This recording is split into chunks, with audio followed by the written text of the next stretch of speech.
پیارے بچوں، السلام علیکم ورحمۃ اللہ وبرکاتہ۔ امید ہے آپ لوگ سبھی خیریت سے ہوں گے۔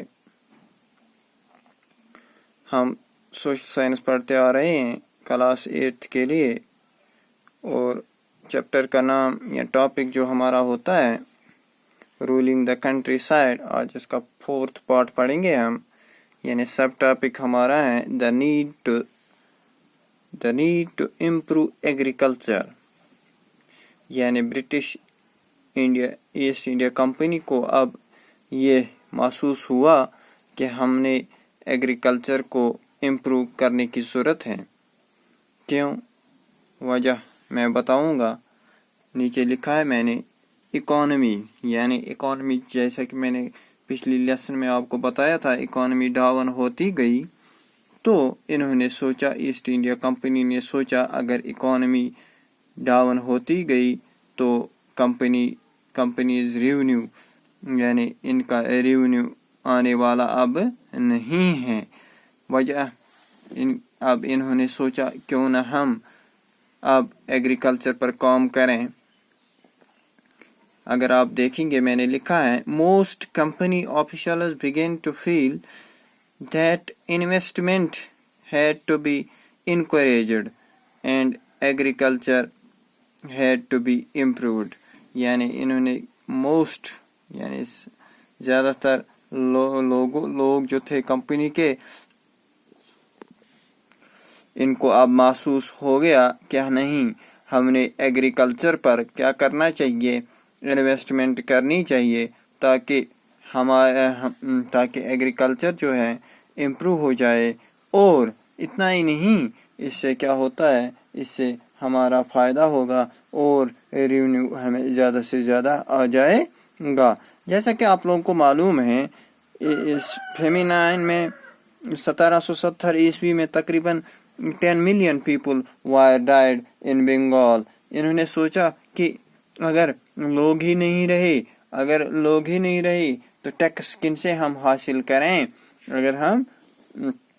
ٹیکس کن سے حاصل کریں۔ اس لیے یہ کیا کرتے ہیں، پرماننٹ اسی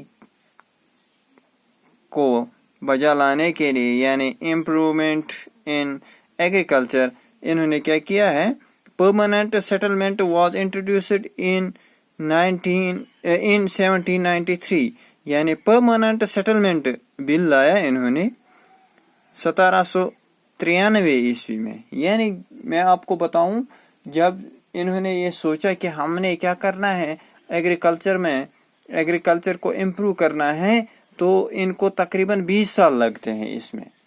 پھر کیا کرتے ہیں، یہ 1793 عیسوی میں، یعنی اس وقت یہاں کے ان کے جو گورنر تھے وہ تھے کارن ویلس، اس کے زمانے میں انہوں نے ایک سولوشن نکالا اس کا کہ ہم کس طرح یہ پرماننٹ ایگریکلچر امپروومنٹ کریں گے، تو انہوں نے پرماننٹ سیٹلمنٹ لایا۔ پرماننٹ اب آپ کے ذہن میں آئے گا، آپ سوچتے ہوں گے یہ پرماننٹ سیٹلمنٹ کیا ہے۔ اب میں نے اس کو لکھا ہے، پرماننٹ سیٹلمنٹ کیا ہے، an agreement between company and زمیندارز۔ یاد رکھیں گے، زمیندارز اور کمپنی کے درمیان ایگریمنٹ ہوتا ہے، کیا، یعنی راجاز اینڈ تعلقدارز۔ راجا جو تھے ان کے، جو گورنر تھے ان کے گاؤں میں، یا ہم بتائیں گے چھوٹے چھوٹے قصبوں میں، جو بڑے بڑے لوگ تھے، ماننے والے تعلقدارز، ان کے درمیان ان کا ایگریمنٹ ہوتا ہے۔ اس ایگریمنٹ کے تحت کون سا ایگریمنٹ ہوتا ہے، پرماننٹ سیٹلمنٹ۔ یعنی میں نے لکھا ہے according to this the زمیندارز were asked to collect the rent from the peasants and pay revenue to the company۔ اب آپ یہ کہتے ہیں اس ایگریمنٹ کے تحت زمیندارز کو بتایا گیا، آپ زمینداروں سے آپ ये पीजेंट से आप क्या करेंगे, फार्मर से आप क्या करेंगे, ये रेवेन्यू कलेक्ट करेंगे। अब आपका काम है, अब आपका काम है, आप इनसे ये क्या करेंगे, रेवेन्यू कलेक्ट करेंगे। अब सवाल यहाँ पैदा होता है, इससे कंपनी को क्या फायदा हुआ। कंपनी ने ये सोचा कि हम डायरेक्टली, अब इन्होंने, हम बताएंगे, अब अपनी तरफ से, यानी कंपनी ने अपनी तरफ से ये हुकूक जिम्मेदार को दिया कि अब आप इनसे, जिम्मेदारों से क्या, रेवेन्यू, अब आपका काम है, आप रेवेन्यू कलेक्ट करेंगे ऑन बिहाफ ऑफ कंपनी। याद रखेंगे, क्योंकि दीवानी राइट्स इनको मिले थे, लेकिन अब इन्होंने सोचा कि नहीं, इससे हालत खराब होने लगी, यानी इकोनॉमी पर बहुत बुरा असर पड़ता है।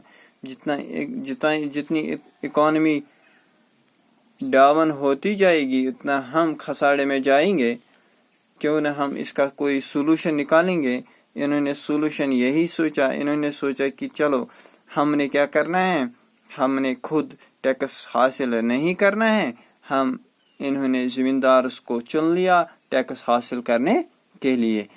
फिर क्या होता है, इस the amount of revenue was fixed, ये याद रखेंगे।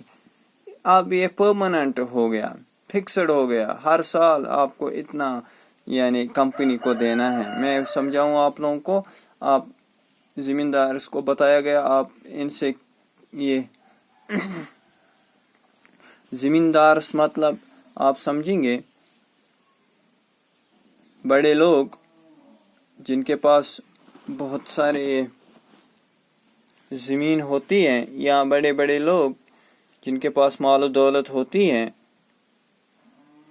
अब इनको बताया गया कि अब आपको इतना पैसा हर साल देना है परमानेंट।